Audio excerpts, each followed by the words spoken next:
atas dukungan rekan-rekan semua yang terus memberitakan dan mempublikasikan pencapaian-pencapaian positif BRI selama ini. Dan alhamdulillah di tengah tantangan dan ketidakpastian perekonomian global karena meningkatnya tensi geopolitik dunia, hingga akhir September 2023, BRI berhasil menjaga kinerja keuangan secara impresif. Dan kontributor utama ataupun penopang utama kinerja BRI Group diantaranya adalah kemampuan BRI menyalurkan kredit yang tumbuh double digit, demikian juga penghimpunan dana pihak ketiga dan juga dana murah yang tumbuh double digit, kualitas kredit yang terjaga, serta proporsi fee-based income yang porsinya terus meningkat terhadap keseluruhan pendapatan BRI. Selanjutnya akan saya paparkan lebih detail kinerja keuangan BRI secara konsolidasian ataupun BRI Group hingga kuartal 3 atau akhir September 2023. Kita pertama bicara tentang laba dan aset. Ya. Jadi BRI Group berhasil mencatatkan aset yang tumbuh 9,93% year on year, sehingga total aset BRI Group mencapai 1.851,97 triliun rupiah. Dan pertumbuhan aset ini juga diiringi dengan perolehan laba yang selama 9 bulan sampai September, Januari sampai September 2023 ini, BRI membukukan laba 44,21 triliun rupiah atau tumbuh secara tahunan sebesar 12,47%. Nah, sekarang mari kita bicara tentang kredit. Ya. Sebagai fungsi intermediasi, sampai akhir September 2023, BRI berhasil menyalurkan kredit dan terus tumbuh, dan pertumbuhannya double digit, yaitu kredit BRI tumbuh 12,53% year on year, sehingga total kredit yang disalurkan BRI mencapai 1.250,72 triliun rupiah.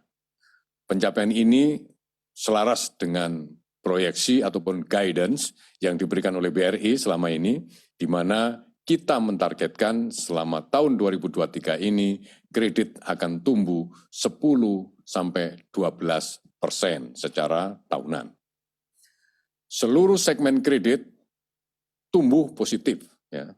Dan saya mau highlight khusus bahwa khusus penyaluran kredit kepada UMKM itu tumbuh 11,01%,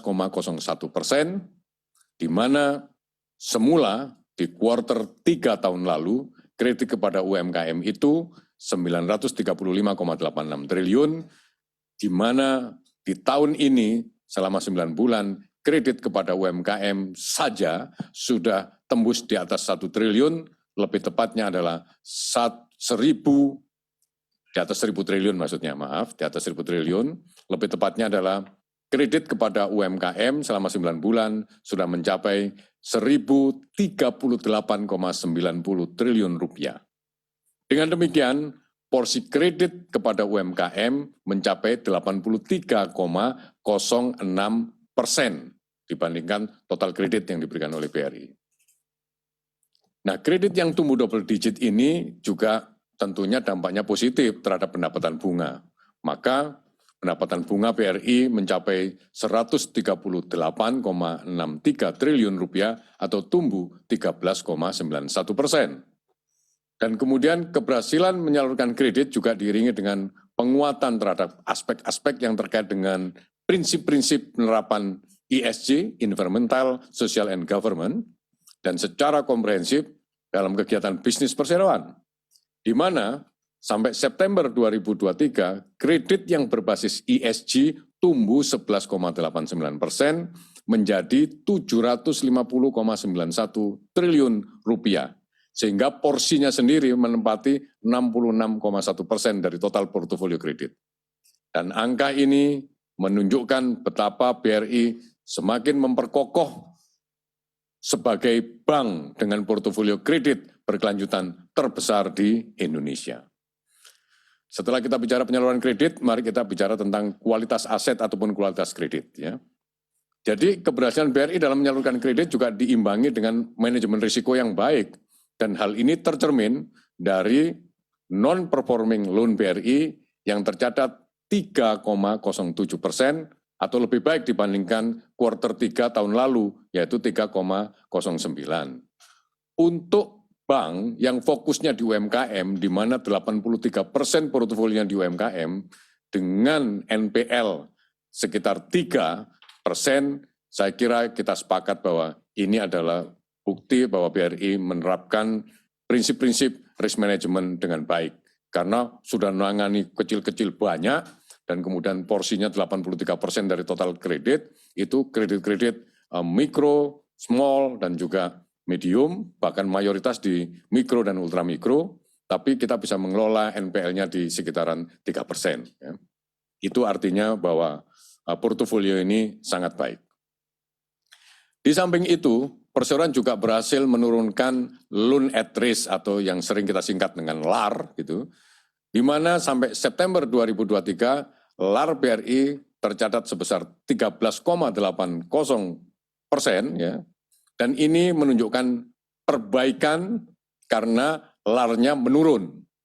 Jika dibandingkan September tahun lalu yaitu 18,68 dan sekarang turun menjadi 13,80%. Dan kita semua optimis bahwa tahun depan loan at risk BRI akan kembali ke posisi normal sebelum pandemi, yaitu di kisaran 9-11%. Dan upaya untuk menjaga kualitas kredit ini juga berdampak terhadap cost of credit BRI yang terus membaik. Semula tahun lalu 3,02%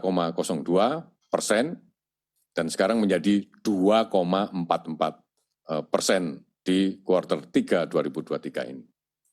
Sebagai bagian daripada soft landing strategi, BRI juga tetap menyediakan pencadangan yang mumpuni, di mana sampai September 2023, NPL coverage BRI kita sediakan cadangan sebesar 228,65%. Dan penurunan NPL coverage kalau dibandingkan dengan masa-masa selama pandemi, di mana tahun 2022 yang lalu kita menyediakan cadangan sampai 268%, bahkan pernah 280%. Dan saya tegaskan, penurunan NPL coverage ini, cadangan ini, bukan untuk menambah laba, namun ini adalah untuk biaya menghapus buku kredit-kredit UMKM, terutama mikro yang macet karena COVID-19. Jadi strategi kita sudah pas, kehati-hatian kita sudah pas. Ketika kita punya margin yang tebal, maka kita tidak foya-foya untuk diambil sebagai laba semuanya, tetapi kita cadangkan untuk menutup apabila kredit kita mengalami pemburukan. Karena dampak daripada COVID, meskipun kita sudah restrukturisasi, belum tentu 100% berhasil. Maka ketika ada kegagalan restrukturisasi kredit yang macet karena COVID, maka saatnya lah kita hapus buku. Jadi saya tegaskan bahwa cadangan yang sebenarnya cukup, lebih dari cukup, 228%, itu memang menurun. Kalau dibandingkan tahun-tahun lalu kita 268, 280% pernah. Tetapi saya tekankan sekali lagi, penurunan pencadangan ini bukan untuk diambil menjadi laba, tapi lebih dikarenakan memang digunakan untuk menghapus kredit-kredit UMKM yang macet dan gagal direstrukturisasi karena COVID-19. Nah, itu. Nah, sekarang kita bicara tentang dana pihak ketiga. Dari sisi penghimpunan dana pihak ketiga, BRI mencatatkan total DPK sebesar dana pihak ketiga sebesar 1.290,29 triliun atau tumbuh 13,21% year on year. Dan penopang utama dana pihak ketiga ini bersumber dari dana murah yang kita sebut KASA, Current Account Saving Account, dengan porsi mencapai 63,64%. Atau tepatnya dana murah BRI mencapai 821,14 triliun. Dan pertumbuhan tertinggi berasal dari pertumbuhan giro, di mana pertumbuhannya mencapai 28,12%. Kemudian kinerja giro BRI ini tak lepas dari strategi perseroan yang fokus kepada optimalisasi value chain, kemudian melalui wholesale transaction banking dan digitalisasi di wholesale transaction banking dengan platform yang kita sebut QLola, yang mengintegrasikan berbagai fitur antara lain cash management, trade finance, supply chain management, foreign exchange, investment services, dan financial dashboard. Itu berada di dalam satu platform yang kita sebut QLola. Kemudian pendapatan yang sebenarnya ini yang terus membaik, yaitu bukan dari kredit, tetapi juga dari fee-based income. Di mana fee income BRI, fee-based income-nya itu tumbuh 12,19%. Ya. Jadi sekarang fee-based income-nya selama 9 bulan itu mencapai 15,56 triliun rupiah. Dan pencapaian fee-based income ini sejalan dengan volume transaksi super apps kita yang kita sebut Brimo itu volume transaksinya tumbuh 66,87%. Dan sekarang volume transaksi Brimo 9 bulan itu mencapai 2.984 triliun. Bahkan jumlah penggunanya sekarang sudah mencapai 29,8 juta user. Kalau kita ingat di saat-saat pandemi itu, bahkan 1 tahun setelah pandemi, user Brimo itu baru 17 juta ya, baru 17 juta. Sekarang selama 2-3 tahun ini sudah naik menjadi 29,8 juta. Dan pencapaian ini selaras dengan transformasi digital BRI yang tahun ini fokus untuk memperkuat capability di retail banking. Selain itu, pertumbuhan fee-based income juga didorong meningkatnya bisnis yang kita lakukan melalui agen Briling, yaitu agen layanan bank dengan model bisnis sharing ekonomi bersama masyarakat, yang jumlahnya sekarang kita telah memiliki 698.000 agen, dengan total nilai transaksi terus meningkat, dan peningkatannya itu 20,77%. Jadi sekarang selama 9 bulan, Januari sampai September, ternyata masyarakat yang bertransaksi lewat agen Briling itu nilai transaksinya mencapai 1.163 triliun. Dan kemudian semua itu kita ramu dan kita tuangkan dalam balance sheet dan juga P&L, yang sekarang kita mari bicara tentang bagaimana kira-kira tingkat kesehatan bank ini dilihat dari sisi rasio-rasionya. Dari sisi operasional, transformasi digital yang terus dilakukan perseroan mampu meningkatkan efisiensi dalam operasional bisnisnya. Dan ini tercermin dari rasio BOPO, biaya operasional terhadap pendapatan operasional, dan juga cost to income ratio, CIR, yang secara konsisten semakin membaik dibandingkan dengan periode yang sama tahun-tahun sebelumnya. BOPO membaik, semula 68,36%, sekarang menjadi 68,07%. Cost to income ratio, CIR, semula 42,55%, sekarang menjadi 41,28%. Dan kemampuan BRI dalam menyalurkan kredit juga didukung dengan likuiditas yang memadai dan permodalan yang kuat. Dan hal ini tercermin dari rasio LDR, loan to deposit ratio, mencapai 87,76%. Jadi kalau LDR masih di bawah 90%, artinya likuiditasnya sangat cukup, sangat memadai. Ya. Sangat cukup dan sangat memadai. Bahkan kita mesti mendorong pertumbuhan kredit lagi supaya LDR-nya mencapai angka 90-92% gitu. Jadi ini nggak ada isu likuiditas sama sekali. Dan kemudian dari sisi kecukupan modal, luar biasa karena capital adequacy ratio BRI CAR itu sekarang 27,48%, jauh di atas ketentuan regulator. Ya. Dengan likuiditas yang memadai, permodalan yang sangat kuat, maka akan semakin memperkuat kemampuan BRI dalam mengantisipasi seluruh risiko utama yang terjadi dalam pengelolaan bank, serta akan semakin memperkokoh pertumbuhan bisnis BRI melalui penyediaan jasa layanan keuangan, pembiayaan, dan pemberdayaan UMKM. Nah, sekarang saya mau share khusus tentang masalah pemberdayaan UMKM. Ya. Strategi BRI untuk pertumbuhannya itu memang kita rancang pertumbuhan yang berkelanjutan, dan itu fokusnya ada 2 strategi. Strategi pertama adalah menaik kelaskan nasabah yang existing yang ada di BRI dengan berbagai program pemberdayaan dan pendampingan. Dan strategi yang kedua adalah mencari sumber pertumbuhan baru atau menyasar segmen ultramikro ya, melalui holding ultramikro bersama teman-teman dari Permodalan Nasional Madani dan juga Pegadaian. Dan untuk menaik kelaskan nasabah existing, BRI melaksanakan berbagai program pemberdayaan. Ya, antara lain kita punya program Desa Brilian.